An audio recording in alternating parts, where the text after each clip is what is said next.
Hello everyone and welcome to my channel. और अपने आज की वीडियो में हम बात करेंगे केवीएस इंटरव्यू से रिलेटेड कुछ और बातों के बारे में। अपनी पिछली वीडियो में हमने डिस्कस की थी कुछ बातें जो कि आपके केवीएस इंटरव्यू के लिए आपको हेल्प करने वाली हैं। अपने आज की वीडियो में भी हम अपनी ऐसी ही कुछ बातों के बारे में डिस्कस करेंगे। जैसा कि आप देख पा रहे हैं, अभी जो इंटरव्यू हो रहे हैं वो हो रहे हैं आपके पीजीटी इंग्लिश के। तो पीजीटी इंग्लिश से जो रिव्यूज आ रहे हैं, जिस तरह के इंटरव्यू में चीजें हो रही है, वहां से हम जो चीजें निकाल पा रहे हैं उस बारे में अपने आज की वीडियो में डिस्कस करेंगे।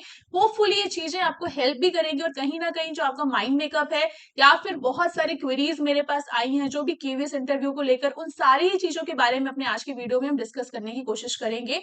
सो आई होप आपके लिए जो वीडियो है वो यूजफुल रहने वाला है। सबसे पहली चीज ये है कि आप जब इंटरव्यू में जाएंगे तो आपके साथ क्या क्या चीजें हो रही है। अगर उन स्टेप्स की बात करें तो सबसे पहली चीज हो रही है कि आपको वहां पर जाके करना है, अपना बायोमेट्रिक कराना है। बायोमेट्रिक जो है वो एक तरह की आपकी अटेंडेंस है, जो कि इस बात का प्रूफ है कि भाई आप वहां पर इंटरव्यू देने के लिए प्रेजेंट हुए हैं। दैट्स वाई आपको पहली चीज जो करानी है वो है आपकी बायोमेट्रिक।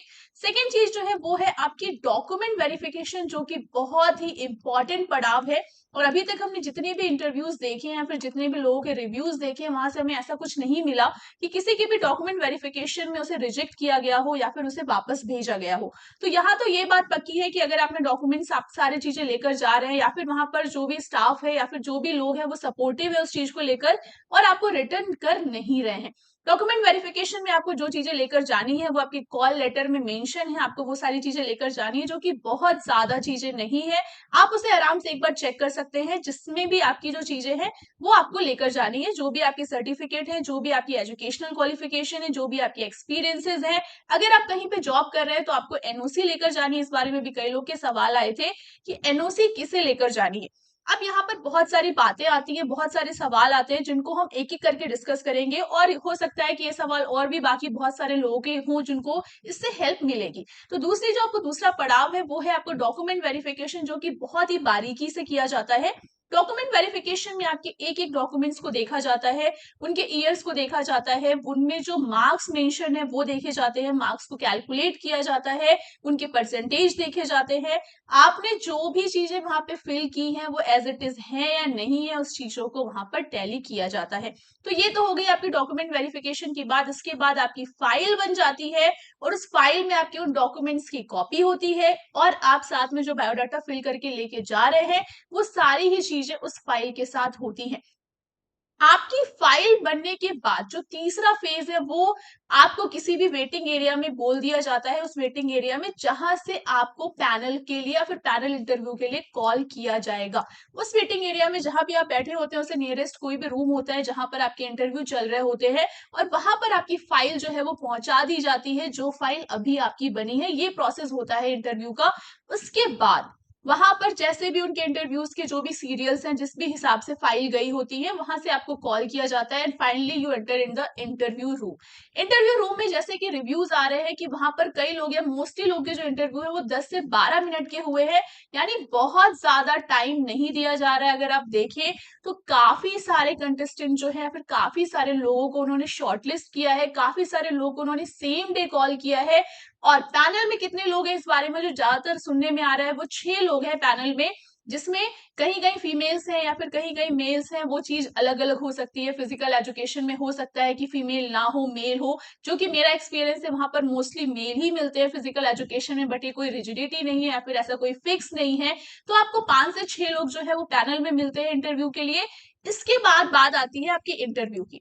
अब सुनने में तो ये भी चीजें आ रही है या फिर बहुत सारे लोगों ने ऐसा कहा है कि जो पैनलिस्ट है जिनके इंटरव्यू लेट हुए हैं, तो जो पैनलिस्ट है वो थक गए हैं, इसलिए उन्होंने जो चीजें हैं बहुत शॉर्ट में निपटाने की कोशिश की और आपका इंटरव्यू काफी छोटा रखा है। तो ये सारी जो चीजें हैं ये सिर्फ लोगों जो कह रहे हैं या फिर उनके रिव्यूज हैं उस पर हम ना जाएं। हमें अपनी चीज को परफेक्ट रखना है, बिकॉज एज अ इंटरव्यूअर या फिर हम एक इंडिविजुअल है और हमें अपना ही बेस्ट देना है। किसके साथ क्या चीजें हो रही है या फिर उसका क्या रिव्यू है, उन्होंने क्या चीजें वहां से परसीव की है, वो डिफरेंट हो सकती हैं। तो यहाँ पर जब बात आती है आपके इंटरव्यू की, तो इंटरव्यू में जो सबसे पहली चीज है इस बारे में हम बार बार बात करते हैं कि सबसे इंपॉर्टेंट आपका इंट्रोडक्शन होता है, जो कि सबसे पहली चीज होती है। जब भी आप जाते हो तो बोलते हैं इंट्रोड्यूस योर सेल्फ। अगर मैं अपना नवोदय का एक्सपीरियंस बताऊं तो जब भी नवोदय का एक्सपीरियंस या फिर वहां पे जो इंटरव्यू हुए थे तो I was the first one two call. तो मैं सबसे फ्रेश या फिर सबसे पहली कैंडिडेट थी उस दिन की, तो इसलिए हो सकता है कि उन्होंने मुझसे बहुत ही अच्छे से इंटरव्यू और फिर हर चीज इंट्रोडक्शन बहुत आराम से सुना और पूछा। मे बी वो चीजें लास्ट कैंडिडेट के साथ होती हैं नहीं होती हैं, इस बारे में मेरा कोई एक्सपीरियंस नहीं है, फिर ऐसा कभी किसी ने मैंने नहीं सुना। हर एक इंटरव्यूअर को जो टाइम है वो प्रॉपर ही दिया जाता है, चाहे वो फर्स्ट में जाए या लास्ट में जाए। इस चीज का बहुत ज्यादा डिफरेंस नहीं होता है, क्योंकि किसी ने मुझसे बोला था कि अगर वो बहुत लास्ट में है या फिर उनका इंटरव्यू बहुत लास्ट में होगा तो क्या इस तरह की चीजें होंगी, ऐसा आप अपने दिमाग में ना रखें। हो सकता है कि चीजें ऐसी हो भी, बट फिर भी आपको पॉजिटिव ही लेकर चलना है, और कोई भी जो वहां पे बैठे हुए पैनलिस्ट है वो आपको डिसरिस्पेक्ट करने की कोशिश नहीं कर रहे, वो नहीं चाह रहे। आपने एग्जाम क्वालिफाई किया है तो यू हैव सम एबिलिटीज, इसलिए आप वहां पर पहुंच रहे हैं। इस चीज के लिए आपको खुद को पॉजिटिव रहना है। सबसे पहली चीज आपकी इंट्रोडक्शन होती है। इंट्रोडक्शन में आपसे बोलते हैं टेल मी अबाउट योरसेल्फ, जिसमें आप अपने नाम, आप कहाँ से बिलोंग करते हैं, आपने क्वालिफिकेशन कहाँ से की है, बहुत ज्यादा मायने भी रखती है। जब भी अगर आप क्वालिफिकेशन बताते हैं और वो किसी अच्छी यूनिवर्सिटी से है या फिर कहीं अच्छी जगह से हो, तो जाहिर सी बात है उसका एक इंप्रेशन पड़ता है। इस बारे में भी एक सवाल आया था कि अगर हम किसी ऐसी यूनिवर्सिटी से या फिर किसी ऐसी जगह से जो बहुत अननोन है, तो क्या ये इंप्रेशन खराब करेगी। तो इस चीज के लिए हम ऐसा नहीं कह सकते, क्योंकि इंडिया में इतनी सारी यूनिवर्सिटीज हैं, इतनी सारी जगह से ये हमारा जो कोर्स है वो होता है, तो हर एक इस इंसान को सेम वैल्यू देना, या फिर वो इंसान अगर सेलेक्ट होकर गया है तो उसके लिए हम ऐसा कोई डिस्क्रिमिनेशन करें, ये कहना थोड़ा सा गलत होगा। तो इस चीज के लिए अपने आप को ये सोचना कि हम यूनिवर्सिटी का ही नाम बदल दें तो पॉसिबल नहीं है। सो इस बारे में सोचने की कोई जरूरत नहीं है। इंट्रोडक्शन में आप जहां से हैं, जैसे हैं, आपने जो भी किया है, टेल देम सेल्फ, क्योंकि हो सकता है कि वो भी उनके लिए कोई नई चीज हो, या फिर आप इसलिए अपने आप को प्राउड फील करें कि एक ऐसी यूनिवर्सिटी से आपने किया है जहां के लोग बहुत कम है या फिर वो बहुत अननोन है, still you are the one who had cracked this, और आपकी यूनिवर्सिटी का नाम वहां तक जा रहा है। तो इस चीज के लिए आपको निगेटिव फील करने की जरूरत नहीं है। अपने इंट्रोडक्शन में जो अपनी हॉबीज बताते हैं, अपना स्पेशलाइजेशन बताते हैं, उसके लिए बहुत पर्टिकुलर रहना है। कोई भी ऐसी चीज नहीं बोलनी है जो आपके लिए प्रॉब्लमेटिक चीज हो। ठीक है, चीजें जो है वो शॉर्ट रखिए, बहुत कॉम्पैक्ट रखिए, बहुत लंबा अपना इंट्रोडक्शन खींच के लेकर जाने की जरूरत नहीं है। 50 से 60 सेकंड जो है आपके इंटरव्यू के लिए बहुत होते हैं, इवन इंट्रोडक्शन के लिए बहुत होते हैं, आई एम सॉरी टू से। तो अपना इंटरव्यू जो है, या फिर सॉरी अपना इंट्रोडक्शन जो है उसको छोटा रखना है। जितना छोटा और कॉम्पैक्ट आप बता पाएंगे, जितना क्लियरली आप बता पाएंगे, जितना कॉन्फिडेंटली आप बता पाएंगे, वो फर्स्ट इंप्रेशन बहुत ज्यादा मायने रखता है। सो इसके लिए मैंने पहले भी ये बात बोली थी कि अपने इंट्रोडक्शन पे आपको बहुत ज्यादा ध्यान देना है। सेकेंडली जो बात है डेमो टीचिंग की, आप देख पा रहे हैं कि डेमो टीचिंग जो है वो हो रही है। जितने भी लोग जा रहे हैं उनको बोर्ड पे खड़ा किया जा रहा है, उन्हें टॉपिक दिया जा रहा है, और टॉपिक को लेकर रिजिडिटी नहीं है। अगर कोई ऐसे इंसान को कोई वो टॉपिक मिल रहा है जो उसे नहीं आता और वो बोलता है कि सर मुझे ये चीज नहीं आती है, तो उनको टॉपिक चेंज करने की भी वहां पर फ्लेक्सिबिलिटी है। तो इस चीज के लिए बहुत ज्यादा आपको परेशान होने की जरूरत नहीं है कि उन्होंने कोई ऐसा टॉपिक दे दिया जो मुझे ना आता हो, तो उस सिचुएशन में हम क्या करेंगे। इस चीज के लिए आपके पास फ्लेक्सिबिलिटी है। आप वहां पर टॉपिक चेंज करने के लिए, या फिर आप अपने मनपसंद जो भी आपको लगता है कि जिसमें आपकी कमांड है, उस चीज के लिए आप वहां पर रिक्वेस्ट कर सकते हैं। ये एक दूसरी बात हुई। तीसरी बात जो आती है वो ये कमांड। बहुत सारे लोग का कहना है कि कमांड देना कैसे है। अब अगर आपने बीपीएड किया है, आपने लेसन प्लान लिए हैं, जो कि हम उम्मीद करते हैं कि अगर आप बीपीएड करके आए तो आपने लेसन प्लान लिए होंगे, तो आपने दो चीजें तो जरूर सीखी होंगी, वो है अटेंशन और स्टैंडिटीज। अटेंशन और स्टैंडिटीज ये दो बेसिक कमांड्स, इससे ज्यादा तो आपसे वो नहीं बुलवाएंगे। वो सिर्फ ये देखते हैं कि आप कितना कॉन्फिडेंटली बोल पाते हैं। तो बहुत सारे ऐसे वीडियोस हैं, आपको सिर्फ खड़े होकर वहां पे अटेंशन और स्टैंडिटीज दो चीजें, उनकी स्पेलिंग आप सही से प्रोनाउंस करना है। अटेंशन और स्टैंडिटीज को गलत प्रोनाउंस नहीं करना है, बहुत ज्यादा इंपॉर्टेंट चीज है। तो इस दो चीज को आप बोलना सीखिए, इससे ज्यादा आपको कमांड में और भी कुछ पूछे जाने के चांसेस नहीं है। आपका इंटरव्यू 10 से 12 मिनट का यूजुअली होगा। अगर आप बहुत ही ज्यादा अच्छे हैं, या फिर आपके जवाब बहुत ज्यादा अच्छे हैं, बहुत ज्यादा इंप्रेसिव, और आपको लगता है कि आप बाकी लोगों से अलग हैं, या फिर आप जो है इतनी देर वहां पे इंटरव्यूअर जो है उनको होल्ड कर पा रहे हैं, सो दैट्स योर एबिलिटी कि आपका इंटरव्यू 15-20 मिनट तक चल जाए। बट दैट्स मोस्टली बहुत ज्यादा टाइम होता है, 12 से 15 मिनट जो है एवरेज इंटरव्यू इतनी ही देर चलता है। तो ये हो गई बातें। इसके अलावा कुछ लोग के और भी सवाल है कि अगर आप एमपीएड कर रहे हैं, अगर आप एमपीएड परसुइंग हैं और आप इंटरव्यू के लिए जा रहे हैं, तो सिचुएशन में आपको क्या करना है।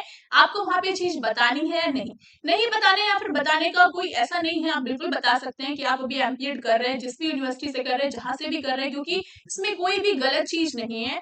आप एमपीएड परसुइंग है, आप आराम से आपने एग्जाम निकाला है, बहुत ही अच्छी बात है कि आप इतनी जल्दी एग्जाम निकाल के आप जॉब लेने जा रहे हैं, तो इसमें कोई भी दिक्कत नहीं है आपके पास। लेकिन हाँ, अगर हम बात करेंगे बीपीएड की, इस बारे में भी क्वेरीज आई बीपीएड जो है या फिर बैचलर्स इन फिजिकल एजुकेशन आपने जो भी किया है वो डिग्री आपके पास होनी चाहिए, क्योंकि इसका जो नोटिफिकेशन है वो आपके पास आया आपका नवंबर दिसंबर 2022 में। उस वक्त से पहले यानी जो 2020-22 सेशन है उसके पहले या फिर उसके बाद का कोई भी इंडिविजुअल इसके लिए एलिजिबल ही नहीं होता है। अगर आप 2021-23 के सेशन में कर रहे हैं बीपीएड और आपको लगता है कि आपकी अभी एग्जाम नहीं हुए हैं या फिर अगर आपके रिजल्ट नहीं आया है, इस इन दैट सिचुएशन भी आप एलिजिबल नहीं है।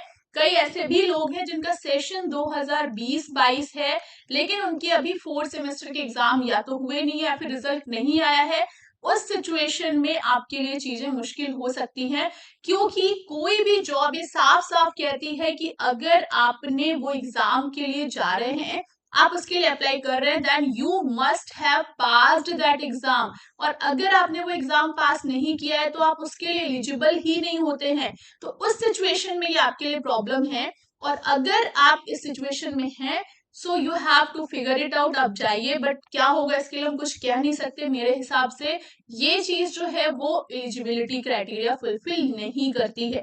सो ये हो गई इतनी बातें। अगर आपके इसके अलावा और भी कोई सवाल है इंटरव्यू से रिलेटेड, और भी क्या क्या चीजें हैं, वो आप कमेंट सेक्शन में पूछ सकते हैं। टेलीग्राम इंस्टाग्राम पे सवाल पूछ सकते हैं, कोशिश करेंगे आपके सवालों के जवाब देने के। Till that keep watching and stay tuned.